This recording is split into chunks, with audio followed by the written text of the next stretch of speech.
Ramoji group సంస్థల అధినేత రామోజీరావు కన్నుమూశారు. హైదరాబాద్లోని ఓ ఆసుపత్రిలో చికిత్స పొందుతూ తుది శ్వాస విడిచారు. కొంతకాలంగా అనారోగ్యంతో బాధపడుతున్న రామోజీరావు ఆరోగ్య పరిస్థితి విషమించడంతో నిన్న ఆసుపత్రిలో చేరారు.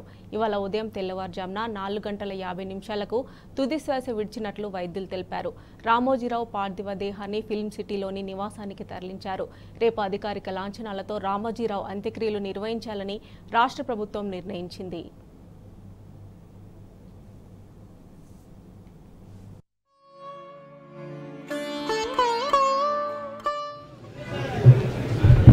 స్వర్గీయ రామోజీ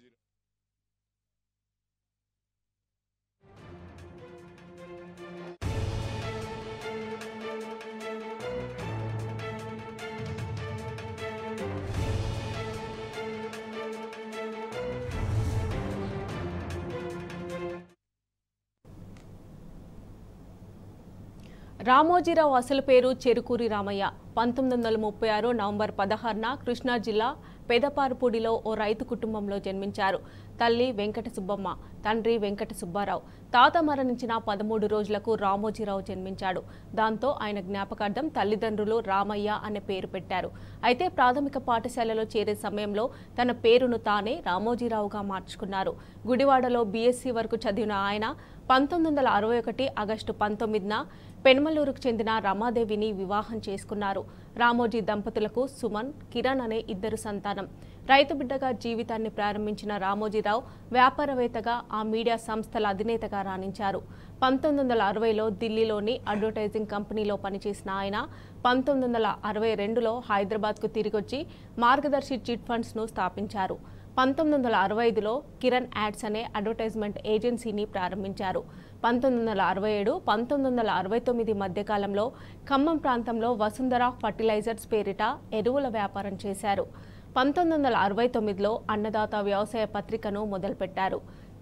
ఇక 1970లో ఇమేజెస్ అవుట్డోర్ అడ్వర్టైజ్మెంట్ ఏజెన్సీని ప్రారంభించారు. ఆ తర్వాత 1974 ఆగస్టు 10న విశాఖ వేదికగా ఈనాడు సంస్థలను ప్రారంభించారు. మార్గదర్శి చిట్ ఫండ్స్, ఈనాడు వార్తాపత్రిక, ETV, Priya foods, Usha Kiran movies, Ramoji film city, Kalanjali షోరూంలు రామోజీరావు స్థాపించినవే. రామోజీరావు చేసిన సేవలకు గాను భారత ప్రభుత్వం 2016లో పద్మ విభూషణ్ పురస్కారంతో సత్కరించింది.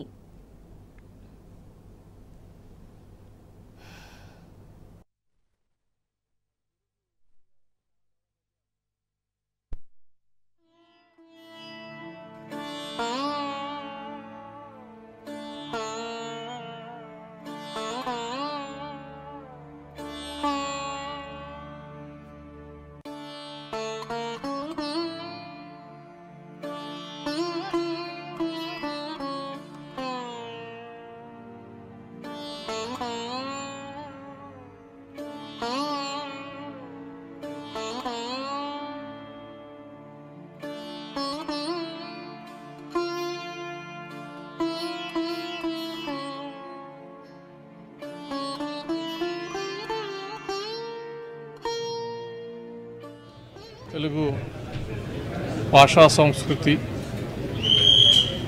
పత్రికా స్వేచ్ఛ, ప్రసార మాధ్యమాలు,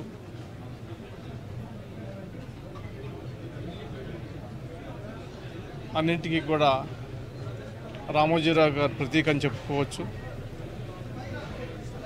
అనేక సందర్భాల్లో ప్రజాస్వామ్య పరిరక్షణ కోసం, ప్రజల కోసం వాళ్ళు పెరుగని పోరాటం చేసినటువంటి పోరాట యోధుడు.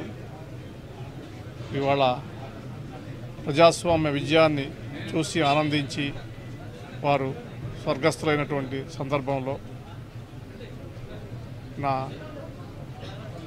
హృదయపూర్వక ప్రగాఢ సానుభూతిని తెలియజేస్తూ వారి కుటుంబ సభ్యులకు మరి అండగా నిలబడాలని చెప్పి కోరుకుంటూ, తెలుగు ప్రజలు ఎవరు కూడా రామోజీరావు గారిని ఉదయం నుంచి సాయంత్రం వరకు, రాత్రి పడుకునే వరకు కూడా వాళ్ళ జీవితంలో ఒక భాగమైనటువంటి రామోజీరావు అనేటటువంటి ఒక వ్యవస్థ ఇవాళ నిష్క్రమించినందుకు విచారిస్తూ సెలవు తీసుకుంటున్నాం.